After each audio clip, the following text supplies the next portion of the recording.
from Illinois. Now yield to my friend for 5 minutes from the Keystone Statement. Mr. Chairman, I don't want to take up Mr. Smucker's 5 minutes, Yeah. but I do want to say you all aren't making me cry. I'm having a lot of allergy problems, so feel free to have at it, Mr. Smucker, I promise you.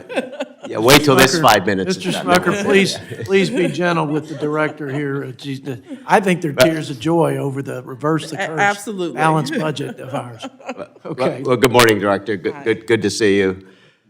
You're familiar, I would expect, with the financial report that is produced by the Treasury on an annual basis? I am. Mr. And you've read the 2023 report? I've seen highlights of the 2023 report. What would you say is the outcomes over the next 75 years?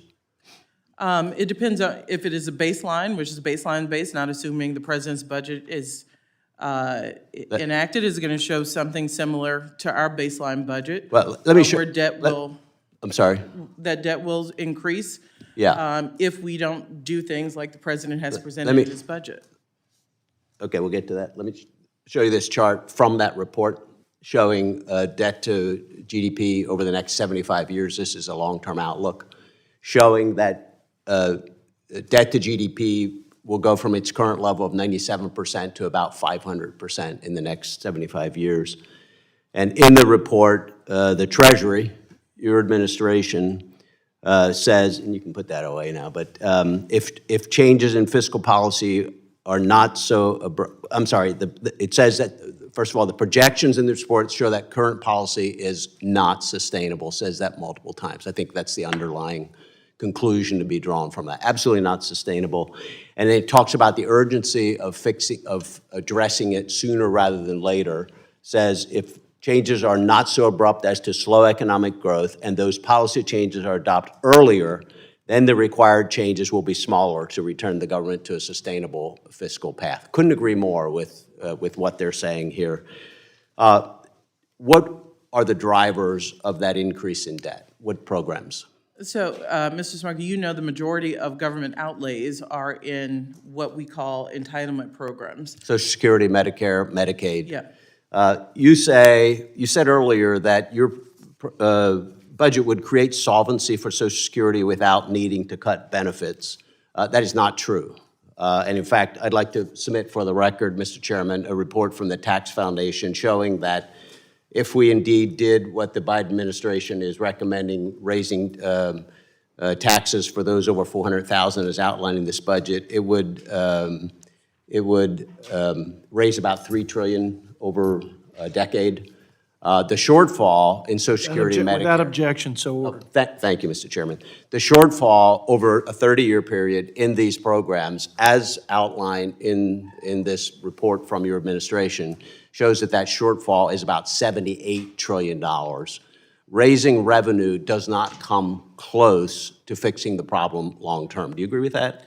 Mr. Smucker, I think you are using the cost over a longer period. Yeah, but it's 78 trillion compared to 3 trillion in Yeah, over revenue. a different time frame. Yeah, 10 over 3 times, but 78 trillion is far more than 3 times. It will not. The facts are what they are. Raising revenue will not be able to fix the problem. It's why I agree with Scott Peterson that we need to have a real conversation with the American people about how we fix this going forward. It will not work. It's not sustainable. You can't tax your way out of this. It's impossible. The numbers are what they are.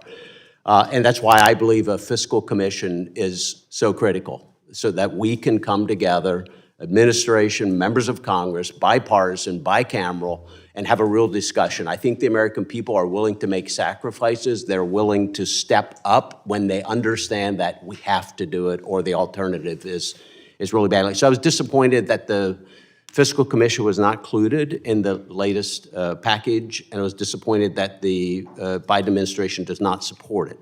And I'd like to hear from you why that may be and whether there would ever be a time when the Biden administration would support this kind of discussion that we need to have. Mr. Smucker, probably for different reasons. The Biden administration has issues. The Republican leadership also have shown issues with the fiscal commission of the nature that came out of committee, probably for different reasons than we do. Our concern lies exactly your line of questioning. The one thing on the table would be benefit cuts, not some of the tax proposals that we've talked in here, not asking high-income owners. It would be borne on the backs of those who paid into the system and rely on this program to retire in peace. But your administration produced a report that says this is not sustainable over a long period of time. We do believe that taxing high-income earners would add to the solvency. It does not make it solvent, not true. I hope we can continue to have the discussion, and I hope we can get to the point where the American people have a better understanding of the situation that we're in. What you're saying today does not add to that, and I think, I hope that we can get to a point where we can have a real conversation about this, and I think, again, a fiscal commission would be a really great way to do that. Thank you. I thank the gentleman for his leadership on the bipartisan path mechanism and for addressing the solvency and the long-term unfunded liability. I'm only speaking because you mentioned the leadership, the Republican leadership. Our speaker supports this. It was a priority coming into the speakership as a new speaker, and we marked it up and got a bipartisan outcome that said everything's on the table. And so there's plenty of criticism on both sides, as Scott Peters said. He said they got folks saying it's a backdoor way to cut Social Security, and some people say it's a backdoor way to raise taxes. I generally think when you got criticisms being lobbed in from both sides, you're probably in the sweet spot for actually doing something meaningful. Mr. Smucker has encouraged through this process all along the way that the White House and the administration be at the table, even when many people said that's a liability. It's just one more way to kill it. And I just would encourage you to take that back and think long and hard about a way that we can really work together to solve the biggest problems, one of the biggest problems for our country.